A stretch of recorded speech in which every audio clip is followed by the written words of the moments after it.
Bonjour, nous voici encore pour une nouvelle vidéo en train de parler de l'agribusiness.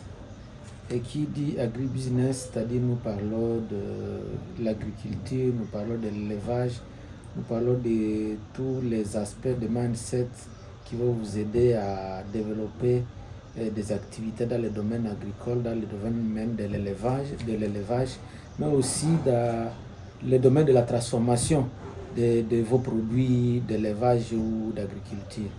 Parce que c'est avec ça que nous allons pouvoir développer notre continent et notre pays. Alors encore bienvenue, nous sommes là.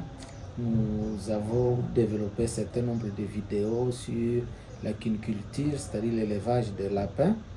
Et nous continuons à parler vraiment de cet élevage qui est un élevage phare et qui peut aider à sortir le plus tôt possible dans le cercle de la pauvreté.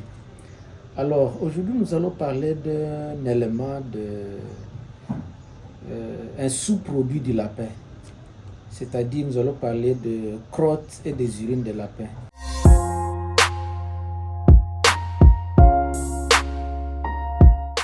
Souvenez-vous, dans une de nos vidéos, nous avons dit que les urines de lapin, les agriculteurs appellent ça de l'or jaune. Or jaune, pourquoi? Parce que en fait, c'était un biofertilisant. Donc c'était un engrais naturel. De l'or jaune, pourquoi? Parce que les urines de lapin aident aussi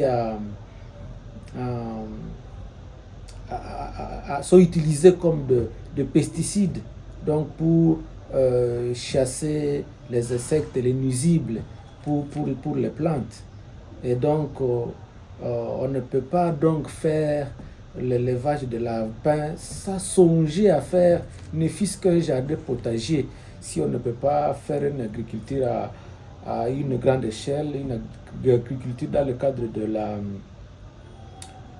l'agriculture dans le cadre commercial, mais quand même avoir un petit jardin de quelques mètres carrés, ça peut aider à pouvoir utiliser tous les sous-produits du lapin.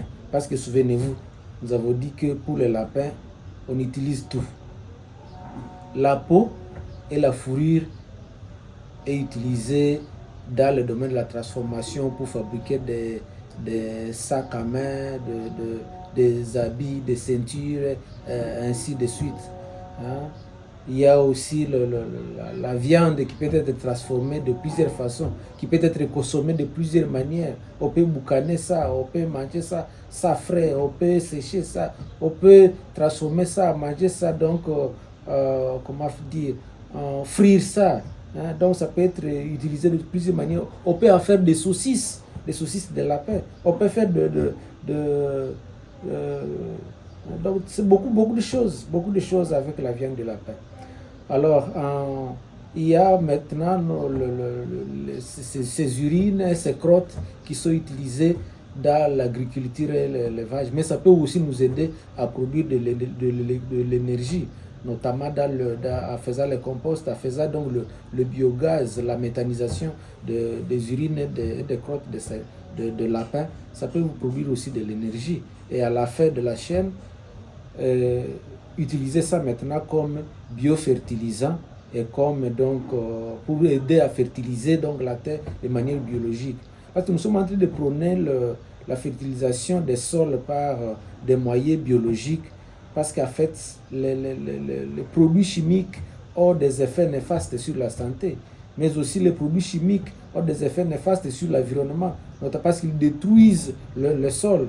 Lorsqu'on a utilisé des produits chimiques, des engrais chimiques pour le sol, là on est obligé si on veut retourner à la case départ, il faudra attendre 3 ans minimum pour que le sol puisse retourner à son état initial.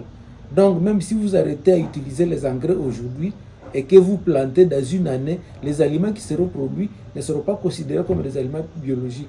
Donc il faut considérer 3 ans après l'arrêt d'utilisation des engrais chimiques sur le terrain pour revenir encore à l'état naturel donc de la terre. Ce qui veut dire que bon, il est vrai que dans le monde où on cherche du lucre à outrance, les gens utilisent beaucoup les engrais chimiques, mais il y a une alternative. On peut utiliser les engrais biologiques et avoir le même résultat que les engrais chimiques. Parce qu'en fait, il y a des gens qui disent que si on veut cultiver beaucoup d'hectares, là on sera obligé de passer carrément aux engrais chimiques. Mais non, il suffit seulement d'avoir... Si vous avez par exemple une porcherie qui a, je ne sais pas, 100 géniteurs, et ceux qui sont dans le domaine de l'élevage, ils savent que signifie 100 géniteurs de lapins. Là, ça vous donne directement une idée sur le nombre de lapins ou de trouilles qui seront à phase d'engraissement. Là, vous allez produire une grande quantité. Si vous êtes en train de faire des bovins, vous allez produire une grande quantité de fumier et qui peut vous aider facilement à fertiliser des hectares et des hectares, sans pouvoir être obligé de recourir à des engrais chimiques. C'est pour cela que lorsque nous sommes en train de prôner l'élevage de lapins, nous allons aussi parler alors sur notre chaîne aussi de l'agriculture biologique, et nous allons aussi parler des autres aspects des sous-produits, l'utilisation des sous-produits de nos produits donc d'élevage. Donc alors bienvenue, maintenez votre souffle parce que la vidéo qui va suivre, nous allons parler de l'utilisation des urines, l'utilisation des crottes de lapins dans le domaine de l'agriculture et ses avantages. Et là, nous allons donner des précisions sur la composition de ces matières-là et ce que ça fait pour booster notre agriculture lorsque nous optons pour l'agriculture biologique. Merci beaucoup donc et à bientôt. Alors si vous avez aimé donc la vidéo, nous vous recommandons de vous abonner, de partager pour que d'autres aussi puissent bénéficier de cet enseignement que nous sommes en train de donner, ce partage que nous sommes en train de faire avec vous. Donc vos questions aussi sont les bienvenues. Nous sommes là pour attendre vos interventions afin que nous puissions aussi interagir et développer notre continent.